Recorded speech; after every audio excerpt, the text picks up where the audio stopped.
perfectionist, which basically means that I want to be perfect. I want myself to be perfect. I want this chapel speech to be perfect. I want everything I do to be perfect. And I know what you're thinking, but Stewart, you are perfect. I mean, your bed is always made. You're just so great at chemistry.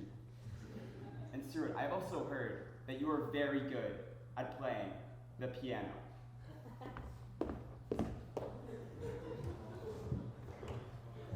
It's a little bit funny,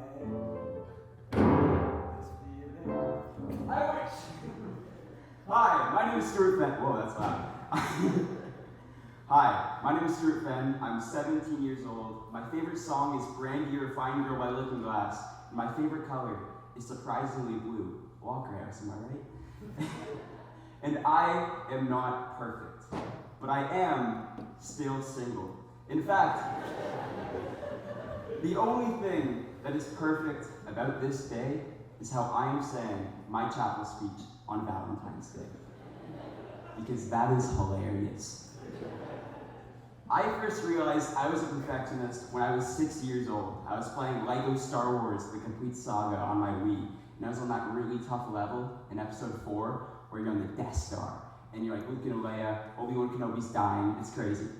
But at the end of the level, they give you like a ranking, okay? And the best one is True Jedi. And I didn't get True Jedi. I know, a real first world problem. But I felt this anxiousness, while minimal, was not a good feeling at all. Another time, when I was 7, my mom came up to me and said, Stewart, you have the dentist in 3 weeks. And for 3 weeks, I could not sleep. I wanted my teeth to be absolutely perfect. I think I flossed my teeth 13 times the night before, which is very tough for someone who can't even reach over the sink. In fact, I still can't. I'm planning my growth spurt in March, don't worry. I probably should have turned it beforehand. Okay, this was just the beginning of my journey with perfectionism, which later turned into anxiety. And this anxiety took an all-time high when I came to Appleby. My first few months here, I absolutely hated Appleby. Sorry, Mr. Grant. I went from having straight A's, from having B's, I went from having friends to having none. I would come home every single night and cry. I didn't feel like I belonged. I felt like I wasn't perfect enough or smart enough to attend Appleby. I remember the first day, I walk into class, and there's 2 kids in the back in French class that are speaking full Russian. You can probably tell who they are. And I thought that they already knew the future tense in French, and I was really confused. But eventually, I got a hang of things at Appleby. I started to volunteer for everything I could. I made an awesome group of friends, but I still had this anxiety just looming over me, like an infection, just wanting to engulf me. And in grade 9, it did just that. I started to have severe anxiety attacks, whether it was at school, whether it was at a hockey game, whether it was at the grocery store. I was always anxious. I think the worst anxiety attack I ever had was when Sterling and I were asked to host Applebee's Got Talent in grade 9. It was a big deal. It was awesome. We were doing some sick handshakes, we made the audience do the wave. It was really cool, I promise. You just had to be there. And at the end of the show, I decided to do a little bit of my stand-up. And I absolutely bombed.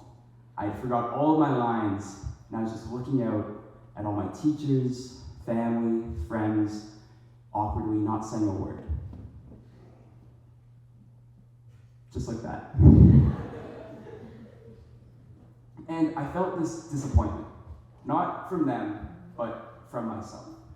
And after the show, I ran home and experienced one of the harshest anxiety attacks I'd ever felt. Tears were running down my face. I was barely able to breathe. It felt like gravity was pushing me down to the floor. I remember I went up to my parents after the anxiety attack, and I said, I just wanted it to be perfect. The very next month, we went into COVID lockdown. Great timing, am I right? And here, my anxiety and perfectionism continued to grow while I played Animal Crossing and was at a house party. Remember that? And when we got out of lockdown, my anxiety and perfectionism were again at an all-time high. It came to a point where I didn't want to hang out with friends because I didn't want to mess anything up. I got so nervous when texting my crush, it would take me hours to respond. No, Holly, I didn't die, I just can't think. It came to a point where simple things that I love to do, I wouldn't be able to because I was afraid to mess anything up. But in doing nothing, I was messing everything up. And I was stuck in the cycle for the longest time. I would go home from school and just want to lay in bed. I'd constantly play moments back in my head, trying to see if there's another way to go about living my life. I wanted my life to be so perfect that I wasn't living my life at all. Then, two very important things happened that completely changed my perspective on life. The first one was a challenge that my mom actually gave me, where each day I had to fail at one thing. Whether it was falling on water skis, losing my siblings in Mario Kart, failing a Spanish exam. That one wasn't on purpose, but that one happened. All of this was to help me get more accustomed to the meaning of failure, meaning that it is okay to fail. I don't need to be perfect to succeed. And with this, I started to become a risk taker. I was trying things I never tried before because I was okay with failing. Even if I failed, I knew I would be okay. So I tried new things, whether it was cliff jumping, which was weird, or trying escargot. French people are really weird. Or talking to people I'd never talked to before. All of this really helped me to combat my perfectionism. The second and most important thing that affected my life was discovering my love of comedy. Comedy has become such a huge part of my life, more than I've ever even realized. And if you know me well, then you know that I'm kind of like a really pretty funny guy. But funny hasn't always been a word that I would use to describe myself.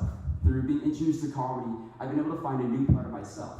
And while performing comedy in LA and Canada, small flex, has been a blast, and it's greatly helped my confidence in public speaking, which you're witnessing right now. Writing jokes and saying jokes in conversation are really what have helped me. Through watching other stand-up comics, I've realized that all of these comedians, they're just making fun of their insecurities, their anxieties, no matter how big or small. Comedy is the opposite of perfectionism. It is talking about how stupid, how perfect, how out of place the world or yourself is in a way that makes you feel good. Comedy has given me an outlet, a voice for what makes me anxious and stressed in a way that speaks to me. Through discovering comedy, I was able to discover myself and something that makes me me. Comedy found me in a time where I was negative about every single thing I did and allowed me to become a more positive person. While I still am a perfectionist and I still get anxious, these tools have helped me to become more and more of myself. In grade 7, I was an anxious little kid who didn't want to join the hockey team because I didn't know how to tie my skates, to someone that I'm proud to be today. Even though I don't have the perfect abs, a girlfriend, my dream height, I procrastinated for too long, my hair is too thick, I could go on for hours, but I understand now that I don't need to be perfect to succeed. So, why am I telling this to all of you? Well, just looking around at all of you have problems. All of you have something seriously wrong with you. I mean, just look at you. But that doesn't define you. It doesn't make you who you are. You are able to change your thinking. Life is like a Lego set. It's broken down, but it was like a Lego set. You might not be able to change the pieces, but you can change what it looks like. You can make a spaceship into a car, or you can turn your anxieties into something you love. It is okay to fail, or change, or rebuild, because life is all about change and failure. You will struggle in life. There will be something that challenges you, whether it is getting friend zoned, or not being able to get true Jedi to Lego Star Wars, or something serious like perfectionism and anxiety. It can devour you. It can take control of everything you do. Or you can use that failure, that change, to help make yourself better and a person that you want to be. It is okay to fail. It is okay not to be perfect. It is okay to be yourself. So start failing. In grade 8, I'm not done yet. In grade 8, In grade 8, I was looking through my POL to find a photo of myself, like the chapel thing, and in the very end of my POL, I have this one quote from Peter Pan. The moment you doubt you can fly, you cease forever to be able to do it. And pretty much as seniors, we have this pre-described notion that we need to be perfect, that we need to have this 95 average to get into university, that we need to be friends with this many people, that we need to have all of these stupid prerequisites and extracurriculars that don't really matter. We are expecting ourselves to be perfect. And when we don't hit that standard, we get sad, we get down. But why? In 15 years, heck, in 3 months, none of it is gonna matter. I'm not saying don't try your best and go fail that chemistry